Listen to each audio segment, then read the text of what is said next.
लोगोफोर दं बेवहाय गोबां गोजान गोजान जायगानि लोगोफोर दं बिथांमोना नुगासिनो दं ओरै धेमाजिनि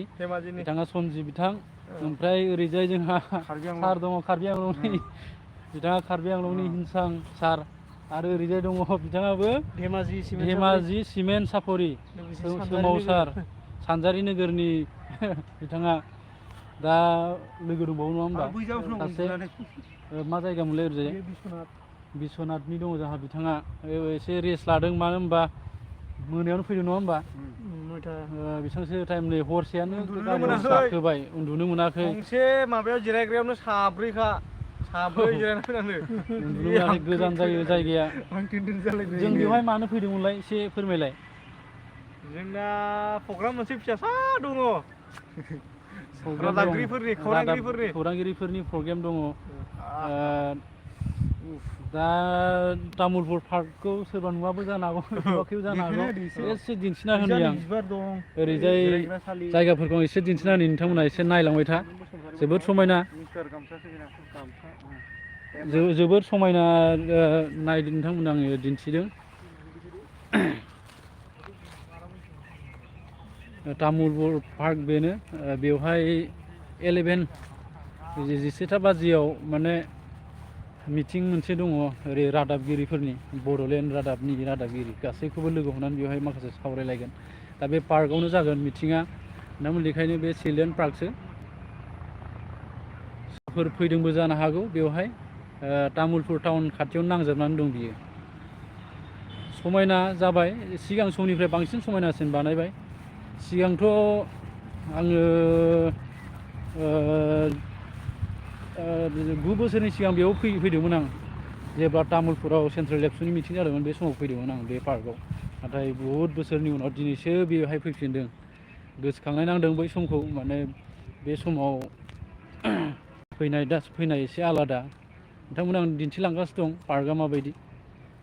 नायनोथ' जोबोद समायना दा थासारिया जोबोद मोजां जानानै दं बेनि मिथिंगायारि माखासे नुथाय माखासे बिबार बारनाय बेफोरो जोबोद समायना जानानै दं बेनो जाहैबाय तामुलपुर पार्क जों बे पार्कआव दा गोजान गोजाननि जों सफैग्रोनानै दङ आङो गलाघाटनिफ्राय बिनिफ्राय धेमाजिनिफ्राय ओरै धेमाजिनिफ्रायनो सानै दङ सिमेन्ट सापरनि सासे आरो बिश्वनाथ सारियालिनि दङ गोबां गोजान गोजान फैदों ओरै कार्बि आंलं जोङो गुवाहाटीनिफ्राय कार्बि आंलंनि बिथांजों आंजों जोङो ज' फैबाय दा बयबो बेयाव दान्दिसे माने रेस्ट लाफैदों मिथिंगानि थासारिखौ नोंथांमोननो आं दिन्थिदों माने जोबोद समायना आरो जायगायाबो थान्दा जायगा दा गरम बोथोर जों एसे रेस्ट लादों नै जोंहा बिथाङा एसे रेस्ट लानानै दं गोबां गोजाननिफ्राय बिथाङाबो फैदों बिश्वनाथ सारियालिनि बिथाङा रेस्ट लादों दसे मानो होनबा उन्दुनो ओंखारदों बयबो हरसे मानि गोजानानो जायो लामाफ्राथ' ओरै गिदिं गिदासो नालाय तामुलपुराव ओरै फैनांगौबा बिथांमोना जाहैबाय गासैबो गोजान गोजाननि गोजा धेमाजि सानजारि नोगोर बिथाङा नैबे जनायनि बहुद गोजान गोजाननि ओरैजाय सासे दंबावो जोंहा कार्बि आंलंनि बिथाङा गैला मेंनानै डाइरेक्ट रेस्टबो लायाखै डाइरेक्ट फैदों माबा थांना फैबावबायसो ना बरमा थांनानै फैबावबायसो जेबो रेस्ट गैया दासो बेयाव सफैदों जों नोंथांमोननो दिन्थिदों आं नैबे तामुलपुर पार्कनि माखासे मिथिंगायारि नुथाय समायना जायगायाथ' जेरावनाखि जोंबोथ' बारा बेयाव फैया जोंबोथ' बहुद गोजाननि दिनै बेवहाय फैबाय बहुद बोसोरनि उनाव फैदों बेनिखायनो आं बेखौ लाइभ मोनसे दिन्थिनो सानबाय नोंथांमोननि सिगाङाव मिथिंगायारिनि माखासे थासारिखौ नायनानै आं जोबोद मोजां मोनो दा एसे बैथिं थांबावनि मा मा दङ एसे गुवारानो जाबाय जानायाथ' आगोल सिगांनिफ्राय एसे गुवारसिन नुदों आं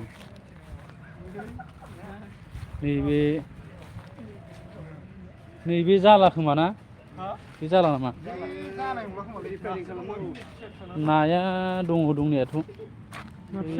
फिसा फिसा दङ ना फिथिख्रि माबा माबि दङ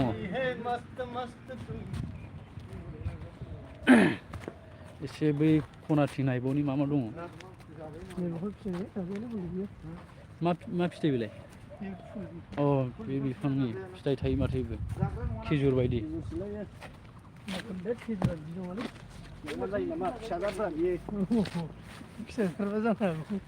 जोंना माबाया मिटिंआ खैथायाव दंमोनलाय 11 रिंगानिफ्राय 11 रिंगानिफ्राय जोंथ' बेयाव टाइम पास बानांसिगोन दै गांबाय माने गोजाननिफ्राय फैनाय दैथ' लोंबोआखै नङा होमबा मासे गिदिर मैखुन बेलाय नैबे मैखुन बायदि नै बिराद मोजां खानो मैखुन नुफेरथाराखैमोन बिदि मैखुन गलाघाटआवथ' बिदि मैखुन गैया नुफेराखै खिन्थु तामुलपुराव दङ बिटिआर नालाय बेयाव बिनि मैखुना एसे बेलेग फुराना जायगा नालाय समायना रमायना मिथिंगा थासारि बिबारजोंनो बुंफबजोबनाय बिथांमोननो आं दिन्थिगासिनो दं रेस्टुरेन्ट नैबे रेस्टुरेंट की बंद থাকে নেকি ঠিক আছে খোলা থাকিলে খালে হয় আৰু কিবা কিবি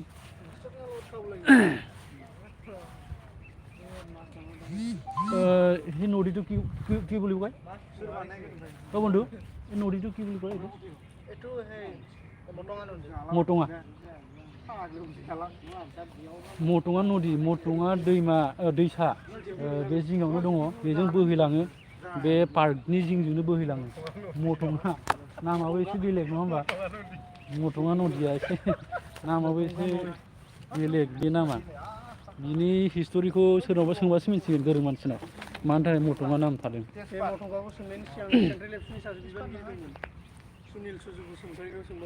औ दा गासिबो नै बिदि जोङो रेस्ट लादों नोंसिनि सिगांथ' रावबो सफैयाखैना जोंनि नै बिथांमोना गिबिसिन बिनि उनाव जोङो सफैदों दा फैगासिनो जानांगौ नङाबा बै टाउनफ्राव सोरबा माबा माबि जागासिनो जानांगौ सफैथ'वाखै दा बर्थमान जोबोर बाराथ' बिराद मोजां गुसुथार बिफां लाइफां गासिबो थानायखाय जायगाया थान्दा माने मोजां आं मिथिंगानि थासारि माने समायना नुनायखायनो लाइभ होबाय आं माने बेफोरबायदि आं मिथिंगायारि थासारिखौ नायनानै जोबोद मोजां नाङो बिबार ओरै बिफां लाइफां बेफोरखौ नायनानै बिराद मोजां नाङो दा भुटानाबोथ' बिनिफ्राय बारा गोजान नङा खोमा जाय नायगिरि बिथांमोना नायदों एसे फोरमायहरनो हागोन भुटान बर्डार बेयावथ' थाङाखै आं दिनैनो आं गिदिंफिनगोन बिनिफ्राय गिदिंनानै क'क्राझार थांगोन आं बेवहाय 2 घन्टासो थागोन 11 टाइमनिफ्राय ओरै 2टासोआवनो आं बेलेगाव रावनो हागोन क'क्राझाराव थांगोन आं दा बेनो नोंथांमोना नुगासिनो दं माबायदि तामुलपुर पार्कआ एसे एनैथ' डेभेलप जालांगासिनो दं नङा होमबा थानांगौ बेफोरबायदि पार्कआथ' बर' जायगायाव थायानो फ्राय गासैबो गुबुन थानाय जायगाफ्रावसो पार्क थायो बिदिनो माखासे बोटिं थायो नाव सालायग्रा माबा खिन्थु जोंनियावबो बुहुद बानायनांगौ बर'नि जायगाफ्राव बेफोरखौ टुरिजिम प्लेस माने एकदम हागौमानि बानायनांगौ जेरावनाखि बेफोरजों माने जौगानो हायो आरो जोंनि माखासे गोग्लैसोनाय जोङो बेकार जेंनाया एसे माने थायो मानो होनबा बे टुरिजिम प्लेस बानायबा बेकार जेंनाय जोबस्रांनायनि माखासे जाहोन थायो मानो होनबा बेवहाय नों माखासे बिजनेस सालायनानैबो माने गावनि जिउखौ राहाखौ खालामनो हायो बिनिफ्राय माखासे बेवहाय एसे खामानि मावनानैबो बेवहाय माने रां आरजिनो हायो आरो इजि मानियाव एसे थायो आरो बियो माने जेरावनाखि बेवहाय नोंना मुलाम्फा जाखायो आरो टुरिजिम प्लेस मोजांखौथ' नायहैखायो आरो जानाय लोंनायनि माखासे बेब'स्था बेफोरबायदि फालांगि बानायनो हायो बेफोराव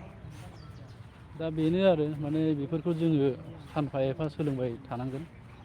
जोंनि माखासे बर'नि गेजेरनिफ्रायबो बिदिसो जोङो जौगासारनो हागोन जों इक'नमिक्स लेभेलावबो जों जौगासारनांगोन बर' हिसाबै दा नोंथांमोन आं बेखिनिखौ दिन्थिबाय बिनिफ्राय आं बारा गोबाव लाइभ होनो सानासै बेखिनिखौनो आं नोंथांमोननो दिन्थिनानै आङो नैबे समाव दोनथ'बाय गोजोन्थों जय बर' हारिनि